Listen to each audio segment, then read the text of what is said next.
Hey, thank you so much, Wendy. Now I'm shifting into bad interviewer because I'm not a professional interviewer. I run. I'm the CEO here at CooperRiis, and I don't know if you had a chance to dig in a little bit about who we are and I what did we a little do. bit. I Yeah, did. yeah, and and I'm obviously very intrigued and impressed and flattered that you would take the time to talk with me about your work. And I'm always interested in the intersection of what people do and what CooperRiis is about. And I see that you're an addiction specialist, a licensed addictions person.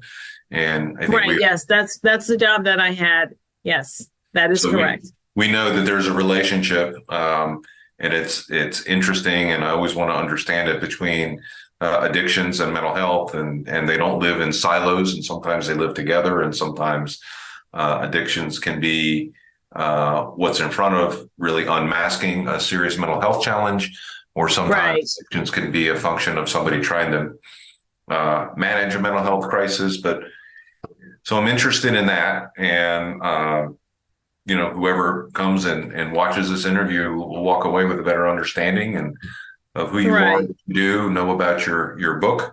Um, there was once a girl. There was a girl. Your memoir, and Yes. I'm real interested, obviously, because I'm in this world, but I also have family in Louisiana, so I've got a strong connection there. So I'm obviously it gets my attention. So tell me about Okay. you. Can you tell me about you? More less about me. What about you? Okay. So I grew up in New Orleans in the now defunct housing projects, and it was called the Florida Housing Projects, but it was in New Orleans. And I spent my formidable years there. My mother and father were in the home for most of my life. Initially, it was my mother, and then my father came back into our lives. My mother um, raised us and, did the best that she could. She was a beautiful person. She's now deceased. My father's also deceased, but when my father came back into our lives, he had been away from us. They were separated because he was an alcoholic.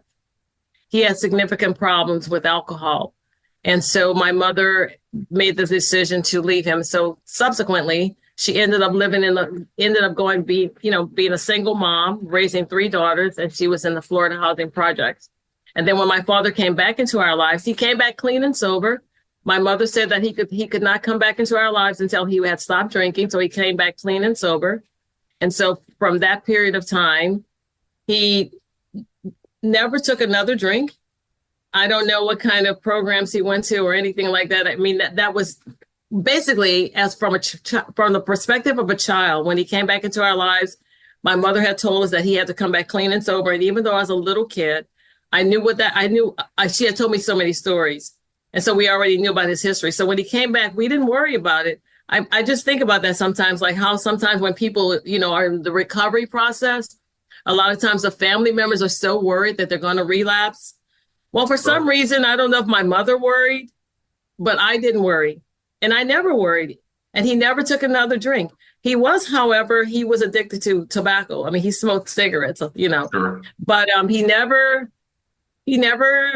never had alcohol in our home from that time. When he came back a clean and sober man, we never had alcohol. Now he had other challenges. So we lived in the housing projects for many, many years.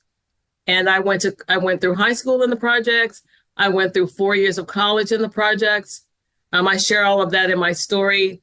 The French language and culture play a role in my story, a significant role. French is the official language of Louisiana. Right. So, French or and so I'm Cajun French? What's the dialect? Cajun and Creole. Yeah, that's it. Yeah. Right, right. So when I went to high school many years ago, it was required that we take a foreign language. And many of the people in my high school chose French Uh-huh. and so I chose French. And my interaction with the language initially was, your stereotypical thing, like you have to, something you have to do. But then something happened when I was in my senior year that forever changed my life. And I share that in my story where the French language and culture play a significant role. um, I get the opportunity to, by the grace and mercy of God, to travel to France, to Paris and parts of France while still living in the projects. Wow. if you can imagine. Yeah, that's So powerful literally, and it's like a fortunate. big, yeah, it's like a huge, it's a opposite, bipolar type of thing. Not bipolar, not that's not the best word, but it's very. You can only imagine if you live in the projects, and outside of your window, you see, people using drugs and all of those things. And then miraculously, you get the opportunity for just a brief moment in your life to go to the opposite side, to another part of the world, and to live in a whole different environment while That's still thinking that I live in the projects. sure, sure. That's amazing. Yeah. And my father plays a significant role. He even though he only had an eighth grade education, but he read every day. He read the newspaper every day. My mother had a high school diploma, but they were both readers, so they promoted the love of reading. And I think that my father sort of lived vicariously through us. I believe he did.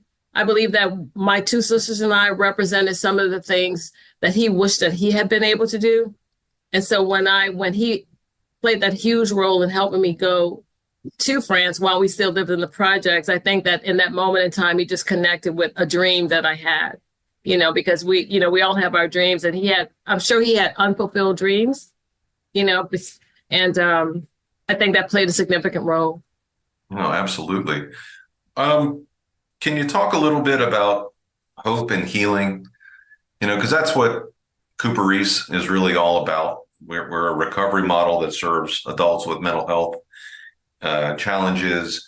Most of the people that come through here at some point have had addiction issues, but we're not an addictions program. We're not a dual diagnosis program. We're a primary mental health program. But the core that runs its way through all of our programs is really about hope and healing. And that to me is, And you're saying hope and healing, right? hope. Yep, hope and healing. Yeah. Okay. Talk a little bit about that, if you will, because that's what we're all about here. Sure.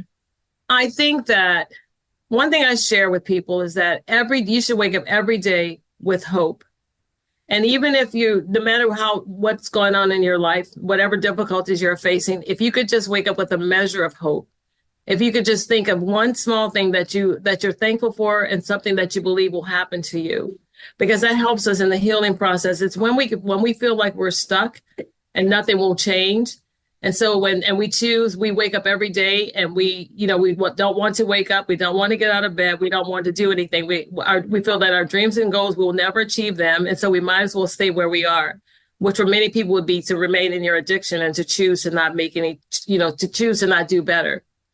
But I think it's very important, like from the first time you wake up, and from a Christian perspective, I wake up and I say, and I pray, and that's how I get, I get centered and I read the Bible, and those things help me, Sure. but for each person, we all have dreams and goals. And if you can think about I think if you can think about when you were a child, when you were a little kid and you thought you could be anything in the world, but then life happens and we forget about those things. We forget about those dreams and goals and we feel like we'll never achieve them. But I think if you can just come to a point in your life where when you wake up in the morning, even if it's just a little bit of hope, you're like, I hope that I can make that call today, for example, I hope that I can just start on my resume. I hope that I can at least figure out how to get it started. Or I hope that I can call a loved one and just say, hello, how you're doing. Maybe I hope that I can, reach out to that person who has issues with me. Or I hope that I can make it to a meeting and just, I plan to do that. I'm aspiring to do that. And of course, also when you go to bed at night, going to bed at night, thinking about the next day with the hope of doing things the next day, not just living life without a purpose, without focus, and just doing. Sometimes it's as simple as hoping you can get up and just make your bed. If that's all you do, That's it. have you That's heard it. that one before? If you do nothing else, Yes. make your bed. Right. Make your bed. Let me follow up a little bit. You're unique in that you've got this incredible world experience juxtaposed against pretty tough beginnings. And so I suspect that you've met some pretty amazing people who have Yes. been able to demonstrate incredible resilience and perseverance against all sorts of odds internationally.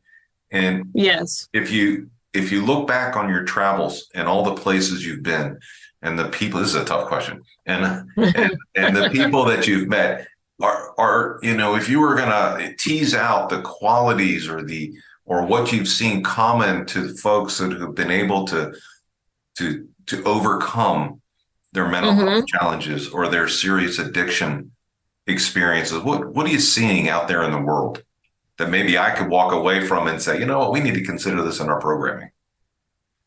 I'm seeing people who do not let their circumstances define them. I have noticed that they are joyful. They have an inner peace that seems to just resonate, and they are, for example, when we were in Mexico, there was a woman with whom I became friends. And so she would go, I didn't know her living situation until I got up close and personal. We were making sandwiches and bringing bottles of water to the people who were working and on the dump and living around the dump. And we were doing that twice a week. This particular person, she was helping with making the sandwiches and everything. And just by her attire and her demeanor, the joy that she had, like she was so joyful, I just made this assumption that she was living, I didn't think she was rich or anything, but I felt like she had a house and everything and she was living just fine. Long story short, she was living in abject poverty. Literally, she was living in abject poverty. And, it just makes me want to tear up. But she was living in abject poverty and she was there serving other people. You wrap your mind around that. Think about that. This person who we all subsequently, my husband and I, tried to help her as much as we can to pull her up a little bit, but she still had joy. She was just joyful. And she was determined to come and make those sandwiches when she actually had a need herself. She needed the sandwiches herself. She needed the water herself. I went to visit her in her humble home, and I sat on a bed in the dark because she didn't have like electricity running in there, and it was just, and her bathroom, so to speak, was on the outside. Her toilet was external to the building, and it was an old looking something. It was just that then it needed help, and so this woman was going to help other people. You see.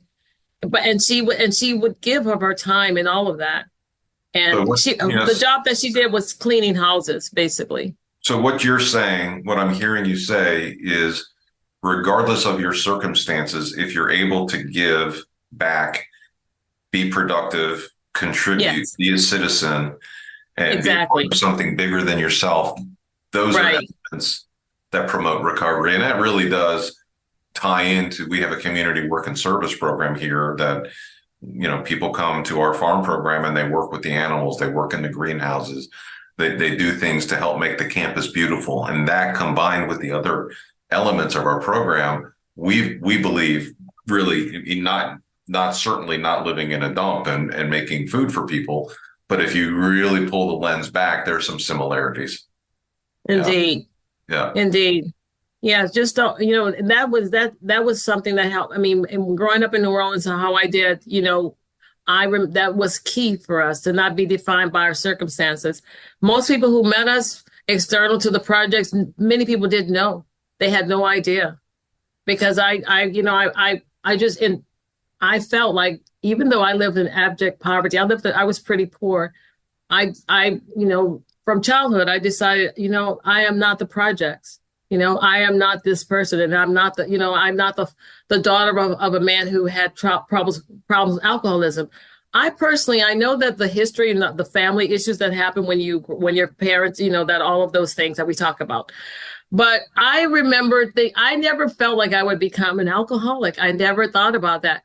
And I never used drugs. I could have had any drug. I could have had anything. I mean, it was being sold right in the building. They were out there. They were doing the thing. I mean, as a young woman, you know how the thing goes. I mean, sure, people would give it to you. And, but I had dreams and goals, and I put on blinders basically. And, and then I just focused. I kept focusing.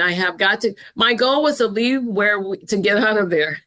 Yeah. because I didn't Yeah. want to become another statistic. You know, with each passing year, I felt the chances of becoming another statistic would be getting greater and greater. You know, because you never know what you'll be introduced to, and you might just, in a moment of weakness, you know, give in. And Yeah. so, my goal. It's incredible because a lot of people don't have that baked into their soul, especially when they're surrounded by such difficult circumstances. You talked about dreams and having dreams, and that again, I'm going to weave that back to CooperRiis. That's one of the first things we do with somebody when they get to one of our programs is we ask them to develop a dream statement, which really That's is great. the anchor of their recovery experience. That's So great. I could talk to you for a long time, but we can't. Your memoir is There Was a Girl, and where can Yes. people find it? It's on Amazon. It's on Amazon. It's at Walmart. It's wherever books are sold. It could be in some libraries if it's been picked up, but and also it is on Audible. It's an audiobook. It's on Audible. If you have Audible, I narrate my own story. I'm trying to promote that more. That hasn't been promoted as much. And then of course the English version, Once There Was a Girl, a memoir. And then the Spanish version would be Había una vez una niña, una memoria. For those, if anybody, Yo entiendo. you know. Qué bueno. Well, this is wonderful. I have Audible. I'm going to get it. I'm going to listen to it. I'm thrilled that you were willing to spend a few minutes with me, and best of luck. And maybe our paths will cross again. Yes, indeed. Well, thank you so much. It's a pleasure meeting you. Okay, if you're ever in the Thank you. States and you want to come by and sit down with groups of people, let me know. I'd love to have you. Oh, sure. Sure, I would love to do that. That's another thing. I mean, if anyone's listening, I'm working at doing more motivational speaking. So that's my path. In addition to sharing my book, but I also want to share my story in a up close and personal way. So I'm networking with certain people to do that in New Orleans. I will be doing things, and I'm trying to do stuff with schools also. So that's a whole nother piece of me where I'm an educator also. So I'm trying to do things Me to too, promote by the reading way. and literacy. Cool. So my goal is to use my book to promote reading and literacy and also the other things that we talked about. Yeah. All right. Well, get in touch when you're back. It's only a 10.5 hour drive from New Orleans to Asheville, and be great to get Cool. together. Okay, great. Well, thank you care. so much. You too. Take care. Bye-bye.